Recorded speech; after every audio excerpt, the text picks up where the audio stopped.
اعوذ باللہ من الشیطان الرجیم بسم اللہ الرحمن الرحیم۔ نبی علیہ السلام نے ارشاد فرمایا کہ اچھا سوچنا، اچھی نیت کرنا یہ بھی عبادت ہے، اور میرے آقا علیہ السلام نے ارشاد فرمایا کہ نیک گمان کرنا، اچھا گمان کرنا یہ بھی عبادت ہے۔ خالق کائنات نے ارشاد فرمایا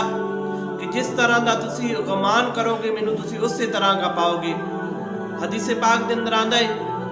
میرے آقا علیہ السلام نے ارشاد فرمایا کہ کل قیامت والے دن ایک شخص دا نامہ اعمال اس کے سجے ہاتھ دے اندر ہوئے گا، اور اللہ تبارک و تعالیٰ اس کا جدو نامہ اعمال دیکھے گا تو اللہ دی بارگاہ دے اندر عرض کرے گا کہ یا رب العالمین یہ نامہ اعمال میرا نہیں، میں تا آ نیکی نہیں کیتی۔ تو اللہ تبارک و تعالیٰ دی ذات پوچھے گی کیڑی نیکی نہیں تو کیتی، تو وہ عرض کرے گا کہ یا رب العالمین اے حج دا ثواب پر لکھیا ہے، یا رب العالمین میں تا حج نہیں کیتا، آج جہاد دا ثواب لکھیا ہے، یا رب العالمین میں جہاد تے نہیں گیا، یا رب العالمین اے صدقہ خیرات دا ثواب لکھیا ہے، یا رب العالمین میرے کو اتنے پیسے نہیں سی صدقہ خیرات کرن دے،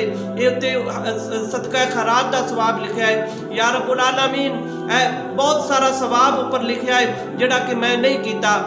تو حضور فرمایا کہ اللہ دی ذات ارشاد فرمائے گی اے میرے بندے تو نیک گمان کردا سہے، تو اچھا سوچدا سہے، تو دل دے اندر خیال کردا سہے کہ یا رب العالمین اگر میرے کول پیسے ہون میں بھی حج کرن واسطے جاواں، یا رب العالمین میرے کول پیسے ہون میں بھی صدقہ خیرات کراں، یا رب العالمین میرے کول بھی انی استطاعت ہوئے میں بھی جہاد کرن واسطے جاواں، یا رب العالمین مینوں بھی تو اتنے پیسے دے کہ میں غریب لوگاں دی ضرورت مند لوگاں دی مدد کراں۔ اس واسطے تیرا وہ جڑا نیک گمان ہے، تیری جڑی وہ نیک نیت ہے، وہ تیرے واسطے یہ اجر و ثواب دا باعث بن گئی۔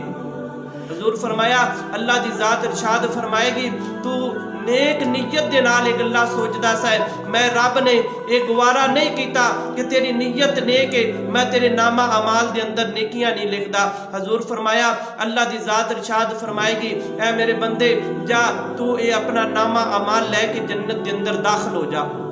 حضور فرمایا کہ نیت نیک کرنا، نیت نیک دا اللہ تبارک و تعالیٰ دی ذات ثواب عطا فرما دیے۔ مثال دے طور تے اگر اسی گھر دے وچوں وضو کر کے نکلے ہاں کہ جا کے مسجد دے اندر با جماعت نماز ادا کران گے، اگر ساڈے جان تو پہلے جماعت ہو گئی ہے تو سانو نیت دا جڑا ہے ثواب مل جائے گا۔ اگر اسی نیت ساڈی نیک ہے کہ اسی اپنے بچے نو حافظ قرآن بناواں گے یا عالم دین بناواں گے، حضور فرمایا کہ نیت دا ثواب اللہ تبارک و تعالیٰ الگ عطا فرما دیندہ ہے۔ اس واسطے اپنی نیت نو نیک کرو، اللہ دی بارگاہ دے اندر گمان اچھا کرو، جس طرح دا اسی گمان کریں گے اللہ تبارک و تعالیٰ اس طرح دے ساڈے نصیب لکھے گا۔